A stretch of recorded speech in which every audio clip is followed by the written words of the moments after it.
Olá, este é mais um encontro da nossa prática extrajudicial fora do juízo. Vamos discutir hoje due diligence imobiliário em imóveis com questões de sucessões.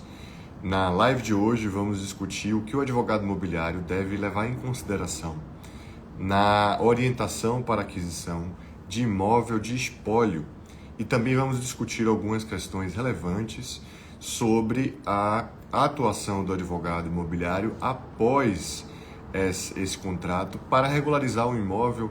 Muitas vezes aquilo já foi objeto de um contrato particular, o inventário precisa ser concluído, como é que o advogado pode atuar nesse inventário judicial e extrajudicial. E para me ajudar nessa grande missão, eu chamei aqui o meu amigo Luciano. Luciano Figueiredo é um grande civilista, professor há muito tempo, uma pessoa assim extraordinária e um grande profissional. Um dos principais civilistas do país hoje é Luciano Figueiredo, certamente de uma didática incrível. E eu quero convidar vocês a participar dessa live. Vamos nessa jornada falando sobre sucessões e compartilhando também com quem pode ter interesse, para que a gente possa fazer aqui a nossa comunidade de compartilhamento do conhecimento. Deixa eu ver aqui, já temos a solicitação do nosso professor Luciano.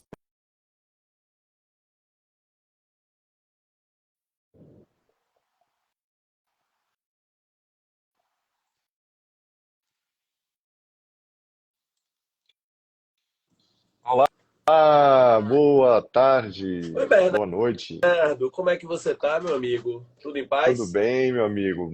Melhor agora, e você, tudo bem? Tudo em paz. Deixa eu achar uma luz aqui, que a minha luz resolveu não dar a luz. Vamos ver se vai. Por aqui tudo em paz, meu amigo. Gostei da, Graças a Deus. gostei da decoração do amarelo e cinza, muito elegante. Ah, é. Por aqui tudo ótimo. E você, tá por Salvador? Tá por onde? Eu vi que você tava no Rio de Janeiro. Agora São Paulo, Salvador na quarta, e volto para São Paulo domingo. Que Depois eu coisa boa. vou. Enfim, mas venha cá, como diz na nossa Bahia, venha cá. Vamos começar antes de falar sobre sucessões, né? Do diligence, essa auditoria legal que o advogado deve fazer, né?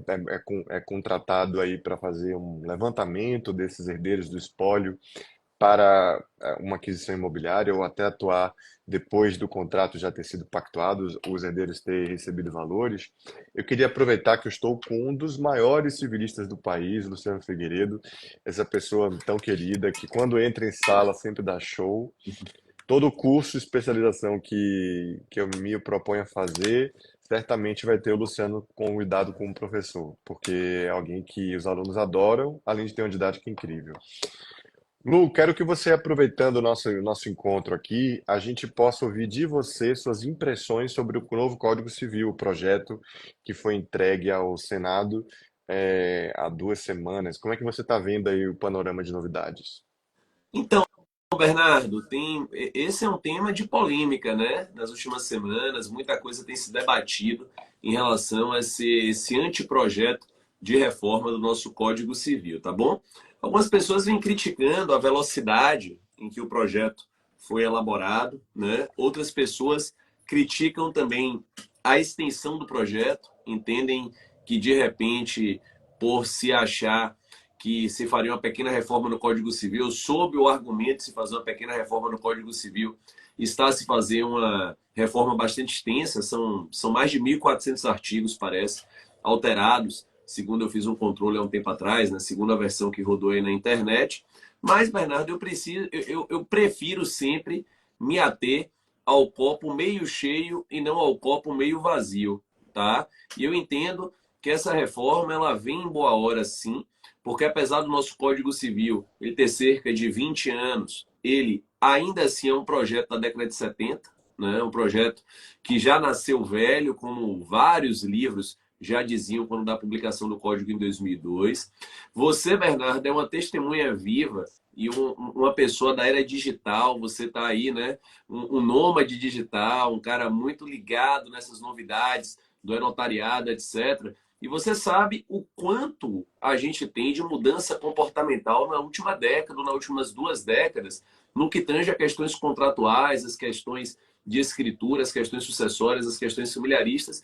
E o nosso Código Civil, por óbvio, por ser um produto da sua época anterior, ele nada regula sobre esse assunto, né? A gente não tem nada sobre contrato digital, a gente não tem nada sobre assinatura digital, a gente não tem nada sobre repercussões ligadas ao divórcio unilateral, a uma facilitação de prática de atos notariais e assim por diante.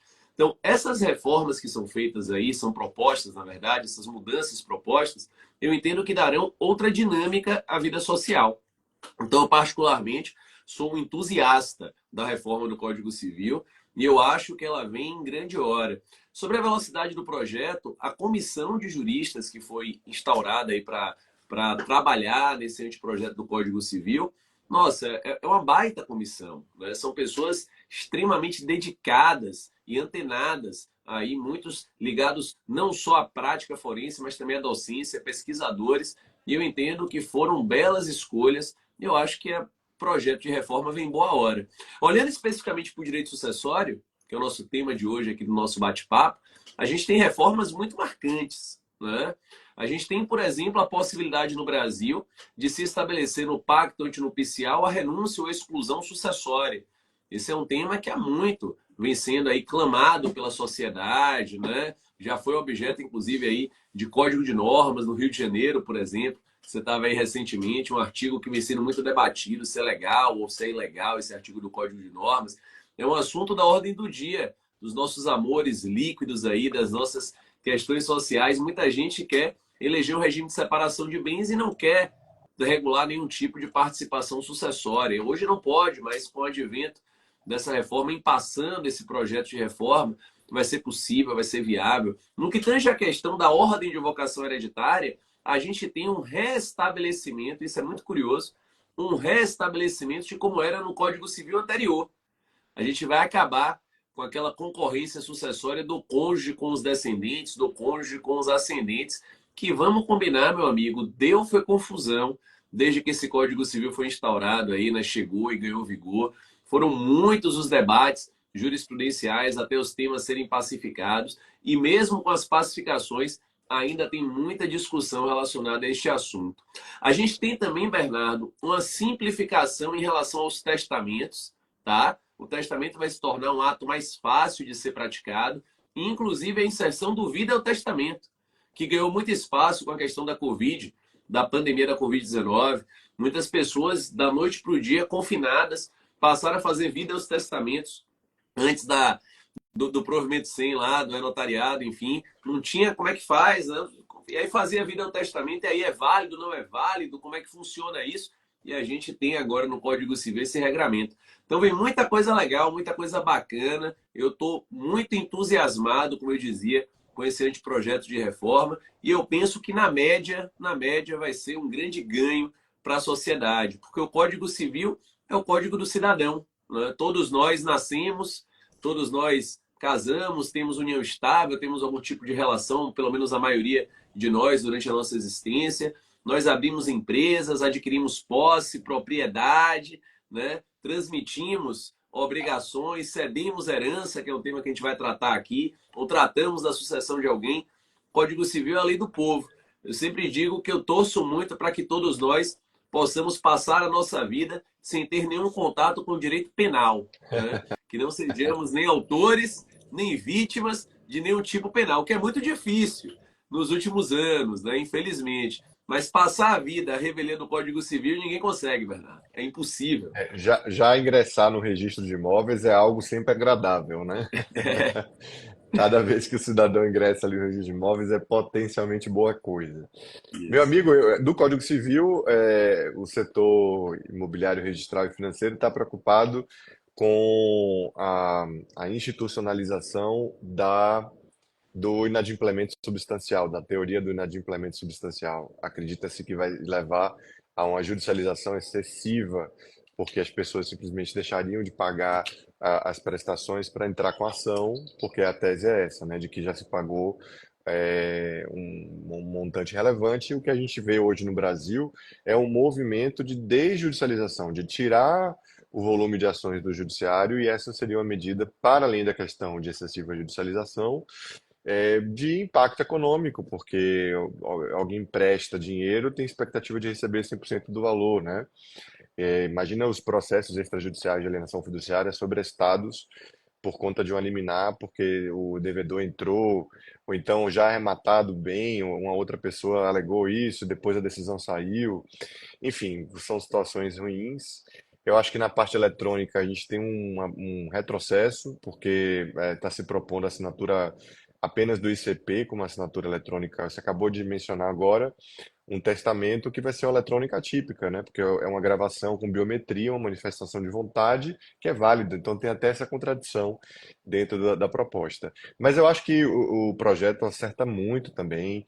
Eu gostei demais de outras proposições, como as que você citou, e o trabalho sério desenvolvido pelo Flávio Tartucci e pela professora Rosa Neri, com o apoio de todos nós, né? Com todos os professores e civilistas que estiveram lá, eu acho que esse assunto vai ser bastante debatido aí na sociedade. Meu amigo, vamos lá então, para a gente falar sobre assuntos de sucessões e auditoria legal do advogado imobiliário. O advogado que está nos assistindo agora, que vai assistir depois, ele entrando numa uma família, o procura, um adquirente o procura e vai ali buscar uma orientação de você, advogado imobiliário, na aquisição de um imóvel ainda sem inventário registrado, concluído, iniciado, concluído ou registrado. Que cautelas, assim como em linhas gerais, você enxerga nesse. Não tem contrato ainda, né? Qual você acha a melhor metodologia para o advogado conduzir nesse processo?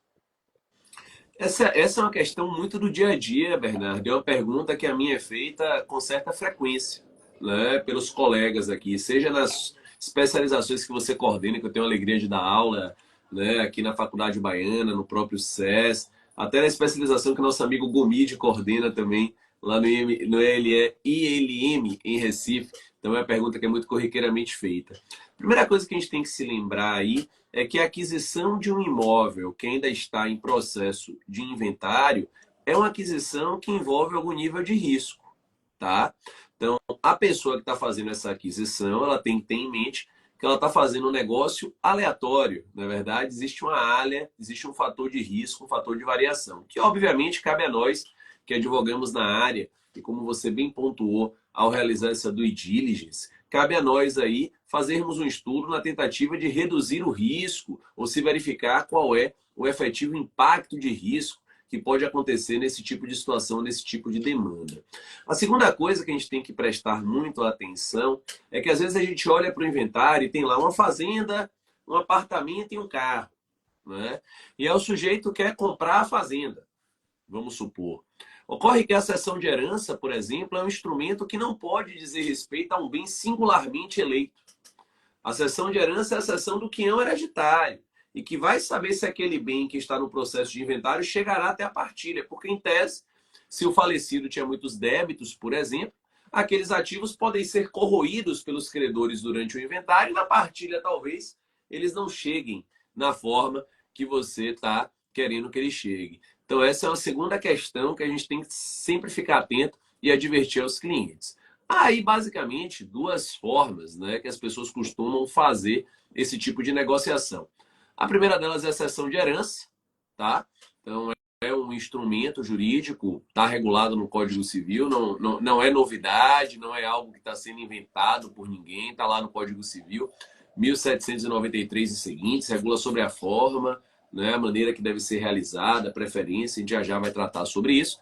E uma outra forma é o pedido para venda, o alvará de venda com depósito judicial, né? A segunda forma, acaba que você vai ter que ter um procedimento com autorização do juiz, etc., mas ela lhe traz um nível maior de segurança, porque quando você tem autorização judicial, você vai fazer o depósito do valor lá na conta vinculada, não é verdade? E há um alvará judicial e muitas vezes você consegue até fazer a transferência imobiliária, mesmo antes de findar o inventário. Basicamente, Bernardo, são as duas maneiras que a gente faz aí. O pedido de venda, através de um pedido de alvará, né, o inventariante faz essa requisição, o magistrado vai dar vista para todos os herdeiros serem ouvidos, o Ministério Público se pronunciar se houver incapaz e decidirá, então, sobre aquele pedido de venda, ou a realização de cessão de herança, que pode ser por termo nos autos ou por escritura pública. Se você perguntar o que eu acho mais seguro, é o alvará, né? O que eu acho mais simples é a cessão de herança. Mas depende muito de cada caso. Agora, o que me parece, Bernardo, e isso é muito importante, é que seja via alvará, seja via cessão de herança, essa due diligence, né, essa análise do cadastro dos vendedores, por assim dizer, e aí a gente inclui tanto o falecido como os eventuais herdeiros, ela tem que ser feita, como a gente brinca no escritório, na unha, né? Tem que se verificar essas certidões todas aí, para se ver se há algum débito, se há algum tipo de fraude, se há algum credor que se corre o risco de se habilitar. Afinal de contas, se isso acontecer na sessão de herança, você acaba sendo eventualmente atingido aí por uma fraude contra credores, fraude de execução, e isso pode ser ruim. Perfeito, amigo. Algo que as pessoas às vezes não entendem é que, ainda que haja a, a história da renúncia translativa, né, que é um equívoco, porque na verdade é uma doação, aquela pessoa que está aparecendo como vendedora, né, em nome do grupo, do espólio, ou se apresentando como a herdeira daquele imóvel, ela está recebendo o quinhão de outra pessoa que tem que ser analisada sobre a sua disponibilidade ou não para a não caracterização dessa fraude, né? Perfeitamente. Fraude, fraude de execução, fraude a credores. Então precisam ser analisados, a não ser aquele herdeiro que renuncie completamente à herança toda, né? Que Esse aí não não, precisa olhar. porque aí o patrimônio não entrou, né? A herança não entra na esfera de direito dele, e obviamente ao não entrar na esfera de direito dele, em tese, você não tem ali, né, a necessidade de olhar. Mas ainda nesse caso, Bernardo, eu acho importante que se olhe. E aí eu vou me fazer explicar. Quando a gente vai Uhum. no Código Civil, lá no 1813 do Código Civil, tem uma passagem muito interessante dizendo que não é possível você renunciar à herança em fraude ao crédito. Não é exatamente essa a redação, mas a ideia é essa. Então, só para dar um exemplo, né? Imagine que eu devo a você, Bernardo, 50 mil reais. E você está tentando me executar de todo jeito há muito tempo e não está conseguindo. Porque eu sou escorregado, não tenho nada em meu nome, não tenho nada na conta bancária, não tenho patrimônio. E você tentando me executar. Aí meu pai vem a óbito. E meu pai deixa uma herança, e o meu quinhão hereditário, relacionado àquela herança de meu pai, seria, sei lá, de 300 mil reais. Aí eu penso, caramba, se eu receber esses 300 mil, o Bernardo vai me executar. Eu não quero isso. Aí eu tenho uma grande ideia, né? Eu costumo dizer que os clientes adoram ter grandes ideias, né? Aí eu tenho uma grande ideia. Vou renunciar. Vou renunciar, porque aí tá tranquilo. Renunciei, Bernardo não vai ter como me executar. O 1813, Bernardo, diz que o credor do herdeiro renunciante pode se habilitar no inventário e receber no limite do crédito. Tá?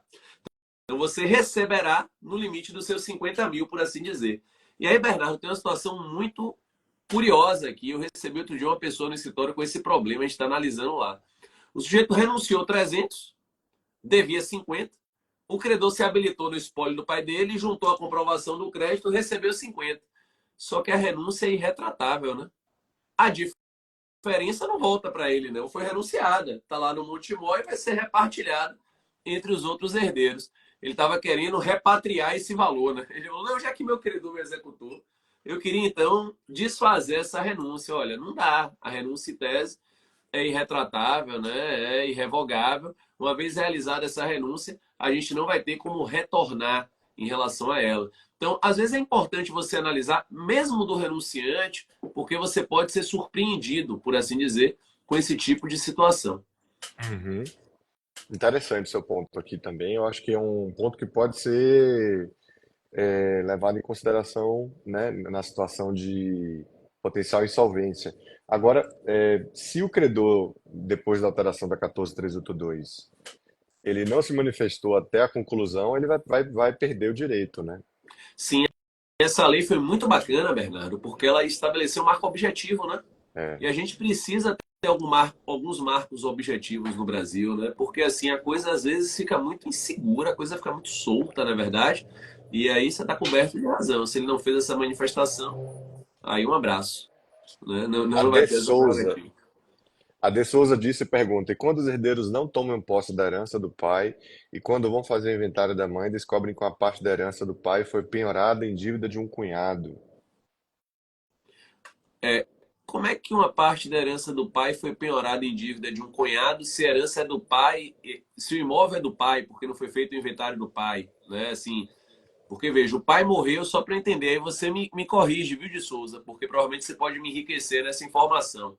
O pai faleceu, não foi feito o inventário dos bens. Em tese, o patrimônio ainda está em nome do morto, né? Aparentemente, não teria como ser penhorado, aí haver uma constrição judicial por dívida do cunhado ou dívida do terceiro. Então, dá para a gente um pouquinho mais de detalhe para ver se a gente consegue lhe ajudar em relação a esse assunto. Agora, sim, respondendo de bate-pronto, o remédio jurídico para quem tem patrimônio próprio penhorado por débito alheio são os embargos de terceiro, né? Esse é o remédio jurídico clássico, por assim dizer. Agora é um pouquinho difícil aí, né? Porque não vai ter a prova da posse da propriedade, enfim, vai ser um pouquinho complicado encaixar na demanda. A Edna coloca se pode fazer inventário de forma extrajudicial e na mesma escritura trazer a compra e venda. Sim, na maior parte dos estados, sim.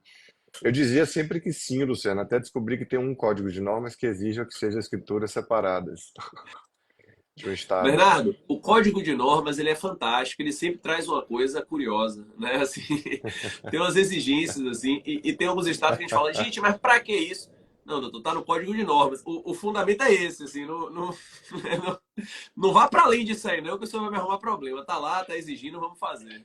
A Maísa traz outra pergunta interessante. Todo mundo fique ligado aí que a gente vai falar já de detalhes da sessão de herança, as cautelas adicionais, né? Então a gente está fazendo aqui um mix de expositivo com responsivo às perguntas. A gente estava falando sobre situações de dívidas do herdeiro que possam complicar a aquisição por terceiros, né?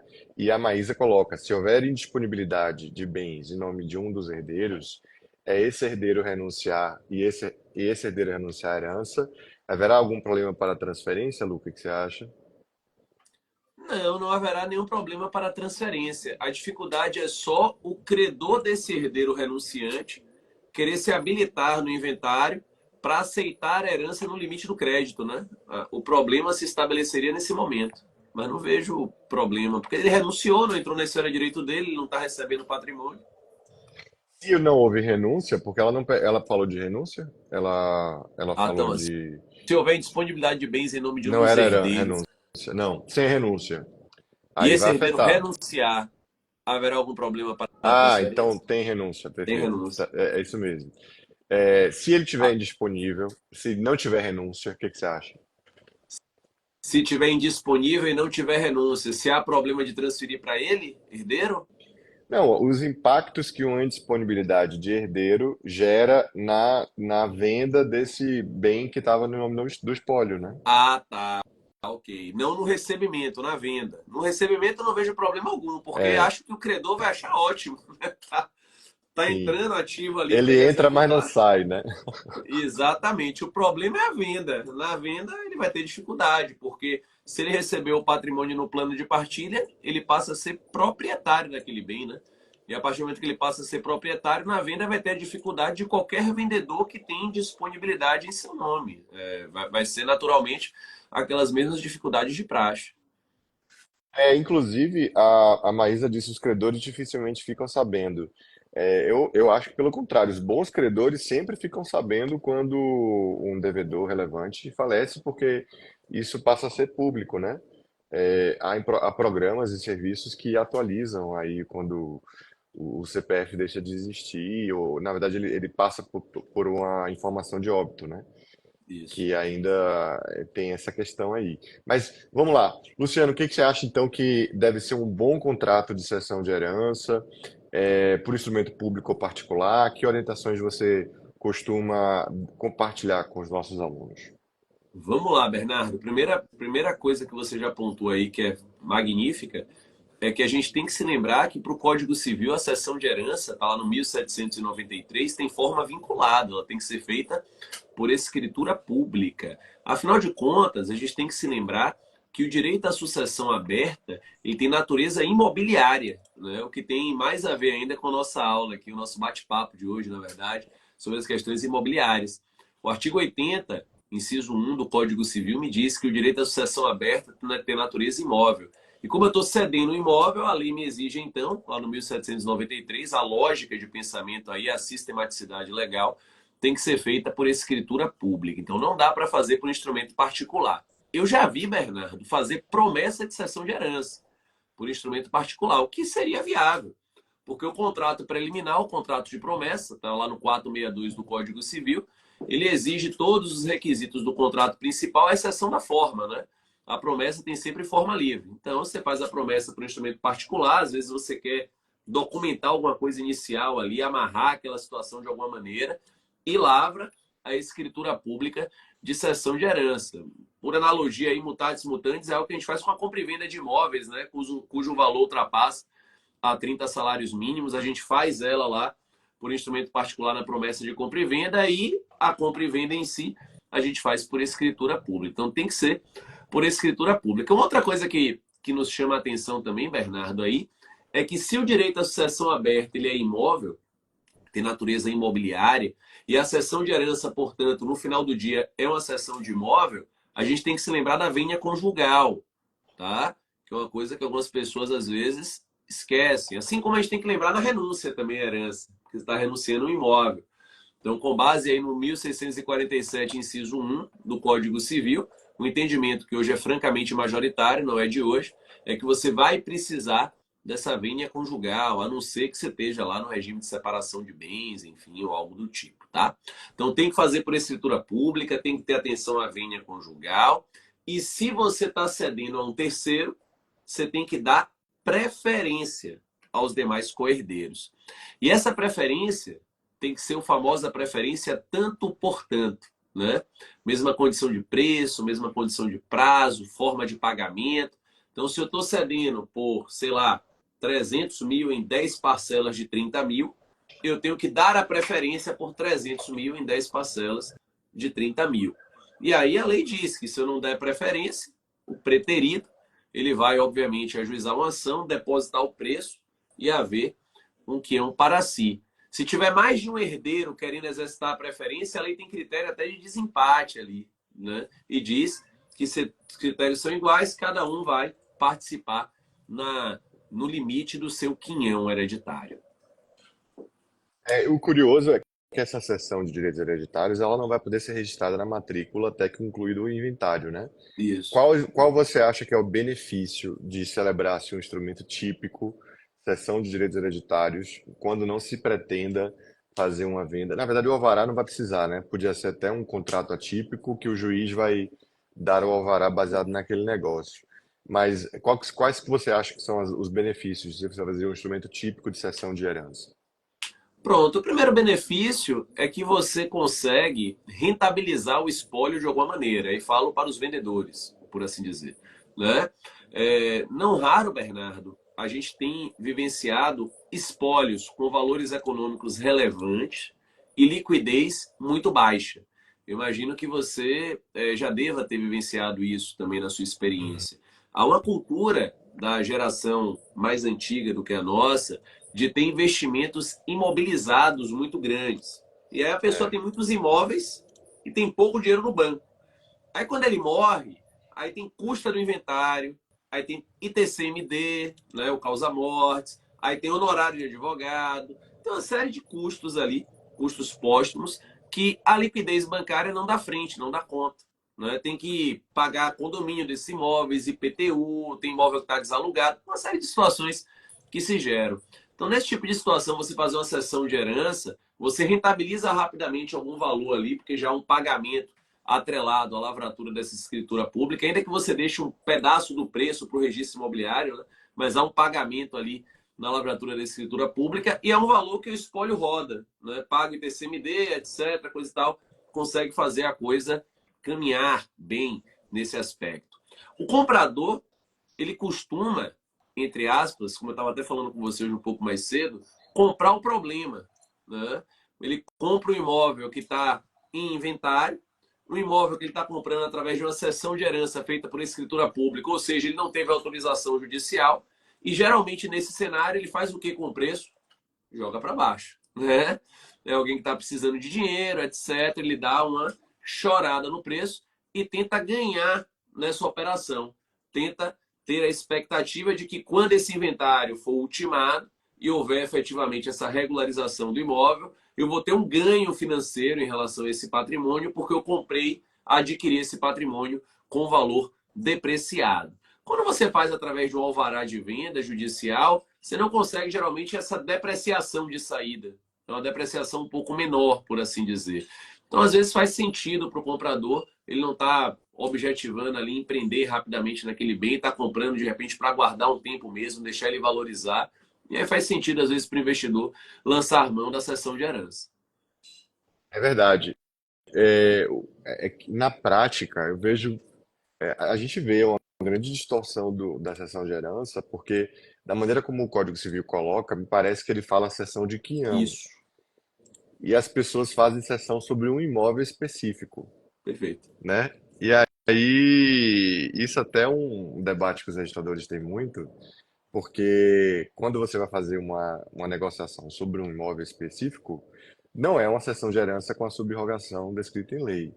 É uma circunstância de uma alienação de um imóvel em particular, que inclusive deveria recolher ali o ITBI, especificamente nessa negociação, e ser objeto de registro à parte, né? E recentemente a Corregedoria de São Paulo entendeu que mesmo nesse caso de uma cessão de direitos hereditários sobre um imóvel específico, deveria ser objeto de um registro único a atual gestão da Corregedoria de São Paulo, como se fosse uma cessão de herança típica, né? E uma outra coisa interessante, Lu, é que muita gente acaba fazendo um contrato preliminar com aquele herdeiro que está na frente, né, pactuando condições prévias e depois vai formalizar com os outros herdeiros, etc. E muitas vezes não conseguem, né? Os outros herdeiros ali acabam tendo ou aquilo não é tocado, se otorga posse, a pessoa não escritura, não conclui inventário, aí depois algum herdeiro falece. Nossa, quanto assim da advocacia imobiliária, eu acho que boa parte dos problemas são de imóveis de inventário. Como é que é a sua experiência e visão por aí desse tema, e desses temas, né, como mencionei? Pois é, Bernardo, você tocou aí uma série de problemas que eu já vivenciei aqui no escritório, né? O primeiro deles que você tratava há pouco é um problema extremamente curioso, porque o Código Civil, ele é claro, está lá no 1793, em um dos parágrafos, a cessão de herança não pode dizer respeito a bem singular, sob pena de ineficácia. E a gente olha um monte de escritura pública de cessão de herança, que não há a cessão do quinhão hereditário, mas sim a cessão daquele bem específico, que em tese não poderia ser objeto da cessão. Porque, como eu disse há pouco, o inventário ele estabelece um condomínio, né? E só no momento da partilha que você tem efetivamente a divisão desse condomínio. Só que durante o inventário, obviamente, tem os ativos desse condomínio, mas também há passivos desse condomínio. É possível que o falecido tenha deixado credores, por exemplo. Esses credores eles vão se habilitando e esses ativos do inventário eles podem ser corroídos e não chegarem até a partilha. E daí, se você cede um bem que é específico e determinado, talvez esse bem ele não sobreviva à partilha, ele não chegue à partilha. Isso gera um problema. De outro lado, quem está comprando, ele não quer comprar o quinhão, no mais das vezes, né? Ele quer comprar, entre aspas, aquele patrimônio, aquele bem ali. E aí a gente via aqui na Bahia, já vi para um lado e para o outro, já vi várias vezes de bem singular, já vi também tabelião dizendo que não pode fazer sobre bem singular. De uns tempos para cá, já vi gente dando um jeitinho, dizendo que é sobre um quinhão e especificamente sobre aquele bem, né? As pessoas tentam ali criar uma redação que amolda esse tema. Eu particularmente entendo que esse é um assunto que realmente dá esse tipo de complexidade também. A gente também vê isso que você verificou agora, Bernardo. Se acerta, entre aspas, com um dos herdeiros que está à frente, que muitas vezes até é o inventariante, Uhum. né? Mas a cessão de herança ela não é tocada pelo inventariante, porque na verdade todos os herdeiros precisam, em tese, né, abrir mão da preferência e ceder o seu respectivo quinhão hereditário. E aí isso gera essa complexidade que você narrou agora. A pessoa às vezes faz o adiantamento de preço, algum tipo de sinal ali para assegurar o negócio, e quando vai conversar com os demais herdeiros, a conversa muda de tom, né? A conversa se encaminha para outros lugares, e esse negócio passa a ser um negócio com algum nível de complexidade de solução, e aí já tem um valor pago inicialmente, como é que faz para desfazer esse contrato, e aí tem lá algum tipo de questão ligada à cláusula penal, arras, etc. Enfim, costuma ter uma série de problemas. E temos também, Bernardo, e aí você tocou muito bem, aqueles falecimentos sucessivos, né? Aliás, é algo muito curioso. Quando a gente olha para o Código de Processo Civil, a gente verifica que o CPC ele traz a ideia, está lá no 610, que o inventário deve ser iniciado até 2 meses após o falecimento, e se não começar, tem incidência de uma multa, né, que varia aí de estado para estado, conforme a respectiva legislação estadual, e deve ser ultimado, diz o CPC, em 12 meses. Só que esse prazo para ultimar, o próprio CPC já disse que o juiz de ofício a requerimento pode prorrogar o prazo. E todo mundo tem uma história de um inventário que durou muito mais do que 12 meses. Né? Eu assumi recentemente um inventário lá no escritório extremamente litigioso de um cliente. Eu fiz o divórcio do cliente, aí depois que acabou o divórcio, ele... Agora eu quero ver se você é bom mesmo, vou lhe dar o inventário de minha avó. Aí mandou o inventário. O inventário, Bernardo, é de 1988 Nossa. e está na primeira instância. Né? Oh, meu Deus. Assim, caramba, né? Não era para acabar em 12 meses, né? Tem 30 anos, como é que pode um negócio desse? Né? E aí vai se arrastando e as pessoas vão falecendo no meio do inventário, aí vai tendo as cumulações de inventário, né? Os inventários cumulativos, e isso vai gerando complexidade não jurídica, eu diria, porque tem alguma complexidade jurídica, mas gera mesmo complexidade procedimental, de documentos, certidões, etc. E a coisa ela não evolui, ela não anda para frente. E aí a coisa fica um pouco estacionada. E aí esse adquirente, através da cessão da herança, às vezes fica travado, né? Ele adquiriu ali e quer resolver esse registro, até para vender posteriormente a alguém, e não consegue avançar nesse assunto. Por isso que eu sempre digo, quando eu estou advogando para aqueles que estão fazendo aquisição via cessão da herança, que deixa um pedaço do preço para o RI, né? Para o registro imobiliário. Finalização do inventário e registro do imóvel, porque isso obviamente vai gerar aquela cenourinha lá para os herdeiros, né? Correrem atrás e terem a expectativa e o desejo de resolver isso. Se a maior parte da quitação do preço se der no início do negócio ali, realmente a coisa às vezes fica um pouco inócua, né? Os herdeiros não têm essa busca de solução. Ou, perfeito que você colocou, ou outorga pelos herdeiros de uma procuração pública ao cessionário para poder finalizar o inventário, ou providenciar a documentação, né? Melhor dos mundos. Com certeza. Até uma procuração em causa própria, ele depois registrar o imóvel, enfim. Perfeito, perfeito. Eu acho o melhor dos mundos também. Acho que a coisa caminha e anda, sim, dessa maneira e dessa forma. Para quem não sabe o que é procuração em casa própria, que o Luciano colocou, é exatamente a procuração em casa própria que é o ideal a ser feito nesse caso. É um tipo de procuração que permite a venda do cessionário para o cessionário em nome do cedente, no caso aqui, a gente está usando essas expressões da cessão de herança, mas ela não se aplica somente à cessão de herança. Toda vez que eu tiver um comprador que recebe uma procuração do vendedor e esteja autorizado a transferir para si mesmo, é uma procuração em casa própria. E é da sua característica a não extinção dos poderes, mesmo com a morte do mandante, o que torna ela bastante mais relevante, obviamente com a cláusula de revogabilidade, para que os negócios imobiliários sejam praticados quando pendentes, ainda porque pendentes regularizações, atos no cartório que não tornam possível ainda a transferência definitiva. A procuração em causa própria é algo muito recorrente realmente nas negociações de espólio, né, Lu? E aqui tem uma pessoa que comentou, deixa eu ver aqui, ó, viu que o professor Salomão entrou aqui, meu amigo. Nossa. Sinto muito pelo que aconteceu no Rio Grande do Sul. Estou profundamente tocado com isso, pensando em como ajudar além de dinheiro e realmente é uma situação alarmante, né, Luciano? Assim, impressionante. Bernardo, Lastimável. é assustador, né? Eu tive lá no Rio Grande do Sul no Carnaval, fui a Gramado com minhas filhas, etc. A gente passeou por lá. Eu vi umas fotos do aeroporto hoje de Porto Alegre, fiquei assustado. Vi uma previsão de que o aeroporto só vai reabrir daqui a 30 dias, imagine. É algo assim inimaginável, né? A cidade completamente alagada, enfim, estou realmente tocado por isso também, recebo o pessoal aí toda a minha solidariedade e tenho tentado, meu amigo, me mobilizar também em relação a esse assunto e é aquilo, né? O homem abusa tanto da natureza, meu amigo, que uma hora a coisa vira, né? Enfim, mas A gente vamos. precisa ter consciência, né? Porque isso é uma Isso. consequência do El Niño, com certeza. É, a gente precisava ficar mais focado em coisas relevantes como o meio ambiente do que ficar criticando o show de Madonna, né? Vamos Exatamente. trabalhar para a gente melhorar o mundo, gente. E eu acho que o meio ambiente é um tema super sensível. Né? É justamente isso. Os herdeiros querem vender, mas parte do terreno está penhorado por dívida. Qual a solução? Não, eu acho que essa você já respondeu, a gente já falou. Aqui, eu estava procurando a pergunta da Mari Ana Baqueiro. Escutei pela metade sobre a questão da promessa de cessão de direitos. Ela pode ser feita por meio de documento particular, mas sua validade só ocorre após escritura pública. Aí eu vou responder e passo para você, Lu.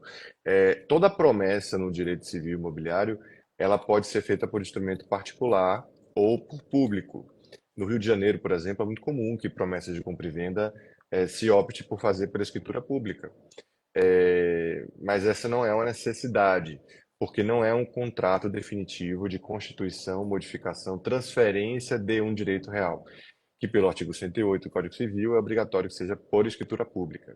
Então, como essa promessa tem natureza preparatória para uma futura transferência, que é da própria natureza de um inventário em curso, porque você não pode fazer a venda definitiva antes de concluído o inventário extrajudicial ou sem uma autorização do judicial, né, que é muito comum também, inventários se fazer a venda mediante um alvará, uma venda parcial do espólio, né, de bem de espólio. Então, o que a gente está conversando é que essa promessa possa ser instrumentalizada e ela é válida, inclusive, para o juiz autorizar a venda, né, Luciano? E aí, a gente passando a palavra. Com certeza, é exatamente isso aí, Bernardo. É um caminho da gente desburocratizar, né, e tentar já dar o primeiro passo em relação a essa alienação. Falando um pouquinho sobre essa questão da alienação também, Bernardo, a gente precisa, e eu sei que você é um entusiasta do extrajudicial, assim como eu, né? A gente precisa destravar um pouco essa alienação. E eu falo a gente precisa do ponto de vista legislativo, de provimento, você é uma pessoa muito envolvida nesses temas aí, destravar um pouco isso no extrajudicial, né? A gente já tem lá a possibilidade disso acontecer para pagamento de tributo, por exemplo. É possível o pedido dessa autorização por tabelião, etc. A gente precisava destravar isso um pouco mais, né, para um pouco além, ganhar um pouco mais de espaço nesse extrajudicial, porque toda vez que precisa de um alvará para venda do bem, ainda durante o procedimento de inventário, isso acaba gerando muitas vezes aquela complexidade de, poxa, não vou fazer no extra, vou fazer no judicial para conseguir esse alvará enfim, conseguir pagar o tributo, pagar custa, pagar advogado, fazer naquela narrativa que eu há pouco falei do patrimônio muito imobilizado e com pouca liquidez, né? Então é algo que a gente precisa repensar um pouquinho e, enfim, destravar um pouquinho mais. É verdade, Luciano, você tem toda a razão. Ano retrasado, 2022, a 2022. resolução do CNJ sobre inventário ela foi modificada, mas tão somente para noticiar que seria possível ao inventariante nomeado levantar o ativo e passivo do de cujos, o que já era uma prática, né? Mas infelizmente por não haver previsão expressa em algumas normas estaduais, talvez isso fosse um imbróglio e foi positiva a inclusão. Mas eu concordo 100% com você. A 14.711 coloca o notário, inclusive, com responsabilidades, atribuições muito importantes para o desenvolvimento do país. Vai poder fazer a escrow account, vai poder declarar que foi resolvido um contrato, vai poder fazer arbitragem. Eu acho que a gente está caminhando para que esses processos extrajudiciais eles sejam uma verdadeira e segura substituição do processo contencioso e saindo daquela visão antiga de que processo extrajudicial não pode ter litígio, como não? Se vocês forem olhar, inclusive, olha só que interessante, porque isso é muito forte no ambiente dos imóveis, né? Várias pessoas da magistratura entendem, eu participei de vários debates na época da educação compulsória, da regulamentação, que havendo qualquer tipo de litígio deveria mandar para o judiciário. Quando, na verdade, duas coisas interessantes para a gente falar sobre isso. Primeiro, nada impede. Por que não pode o delegatário apreciar o litígio? Eu dou como exemplo o decreto-lei que foi modificado pela 14.711. Na execução extrajudicial da alienação fiduciária de bens móveis, Lu, tem uma previsão muito bem redigida que o registrador de títulos e documentos, quando receber a impugnação do devedor, ele vai analisar e, a seu critério, vai decidir se prossegue ou não com a execução extrajudicial. E ali não se amarrou, como conseguimos até introduzir na 6015, no caso do uso capião, a impugnação motivada ou imotivada, nem se entra nesse campo. Porque, como diz o ministro Fux na decisão do STF, qualquer judicialização vai ser possível. A pessoa vai procurar o judiciário sempre que se sentir incomodada. Existe esse grau de revisão entre o administrativo e o judicial. Então, esse é um pequeno, é um primeiro ponto, né? O segundo é que a gente tem aí balizas que são seguras para poder se analisar a capacidade de resolução, de composição, né? O provimento da mediação arbitragem também, da mediação, perdão, no extrajudicial, que pode ser utilizado também pelo extrajudicial, que existem aí um embaraço sobre essa questão regulatória, né, um provimento que precisa ser revisto, porque ele acabou condicionando que os notários e registradores sejam capacitados por uma escola específica, mas é uma ideia muito importante para ser levada a cabo, porque é típico o caso de mediação, né, briga entre herdeiros. Com Típico certeza. caso. A ideia de se restabelecer o contato entre aqueles que de alguma maneira já tinham contato e a partir dali eles tentarem construir a melhor saída. Eu sou um entusiasta, Bernardo, como você é também do extrajudicial, viu? Eu acho que eu entendo que o judiciário hoje ele já não consegue dar resposta. Hoje não, já tem algum tempo. Ele não consegue dar resposta, seja por volume de demanda, seja por impossibilidade às vezes de ter um corpo de apoio, né, que faça a coisa acontecer, seja por complexidade mesmo. A gente vê os inventários, às vezes, que envolvem, por exemplo, muitas empresas, valores empresariais importantes e relevantes, cotas sociais, acordo de sócios, fica aquela discussão, né, pô, o juízo de sucessões vai até onde, o juízo empresarial vai até onde, etc. Não tem ali um conhecimento interdisciplinar. Às vezes vai para a arbitragem, tem três árbitros ali, um empresarialista, um sucessionista, né? Alguém que trabalha às vezes até com o objetivo da empresa como engenheiro, e a coisa se resolve de uma maneira mais bacana, mais efetiva e mais rápida. Então eu sou um caminho, eu acho que esse é o caminho também. Inclusive, vou levar a sua lembrança para o CNB, acho que isso é bem interessante ser trabalhado, que haja um processo extrajudicial de inventário também com capacidades aí do juízo, né? Tivemos um avanço no entendimento da capacidade de inventário extrajudicial sobre menores, que não envolvendo menores, Sim. e eu acho que a gente vai poder também avançar em outras frentes. Ó, o Vitor Ponte, um abraço, Vitor, comenta aqui, há um entendimento interessante da possibilidade de registro da cessão de direitos hereditários quando a partilha já tiver sido registrada na matrícula, equivalendo a uma compra e venda, correto?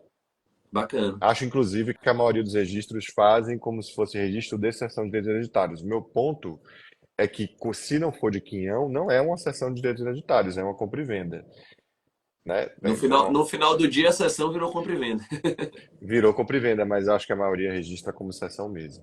E agora Exato. com a 14.700, porém, muita gente tinha dúvida sobre a tipicidade dessa cessão, porque não há uma expressa previsão de registro de cessão de direitos hereditários na matrícula. E, em verdade, quando você tem a partilha realizada, você já não tem mais condição de para herdeiro, você teria proprietário, né? Então, discussão sobre continuidade registral. Agora, com a 14.711 de 2023, isso foi superado, porque não importa o nome do instrumento, importa a natureza da transferência dos direitos reais. Então, seja por uma via ou por outra, vai dar para levar esse título a registro, com certeza, desde que pela forma pública, né, Luciano? Exatamente, Bernardo. E eu acho extremamente salutar essa mudança, porque assim, a gente tem um problema de registro de imóveis no nosso país extremamente severo, né? Muito grande. A maioria das pessoas não tem registro imobiliário no Brasil, não é verdade? E às vezes a gente cria embaraços e mais embaraços. Então, poxa, se a natureza é de transferência imobiliária, vamos registrar, né?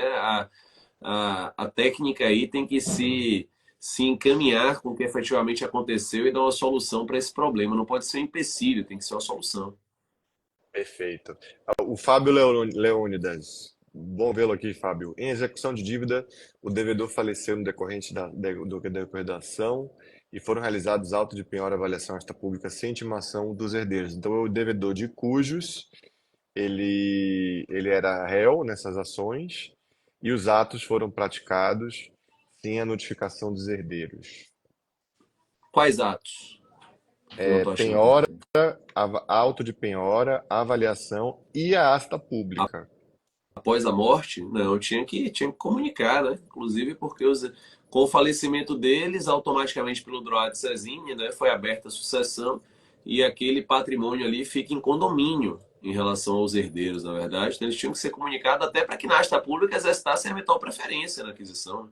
E hipótese, claro, do CPC de que o processo precisa ser regularizado para continuidade na representação.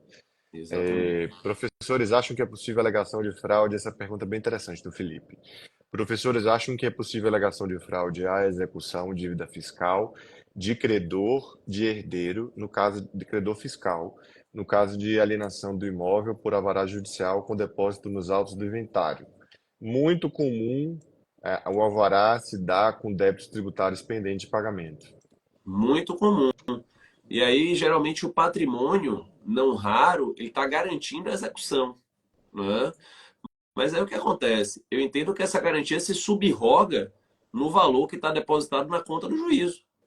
Então, eu sou fazenda pública, por exemplo, ou sou qualquer credor, liquidou o imóvel, depositou o valor em juízo. É melhor fazer penhora no rosto dos autos do que a gente ter a penhora do imóvel para não levar a esta pública. Então, acho que eu entendo que o caminho aí é você fazer a penhora no rosto dos autos, que é um nome curioso, né, Bernardo? Porque eu peguei processo físico ainda, a gente chamava de penhora no rosto dos autos, e quando a gente abria o processo físico, tinha um plásticozinho ali, ela ficava encartada, assim, você vê a penhora no rosto dos autos. Hoje o processo é digital.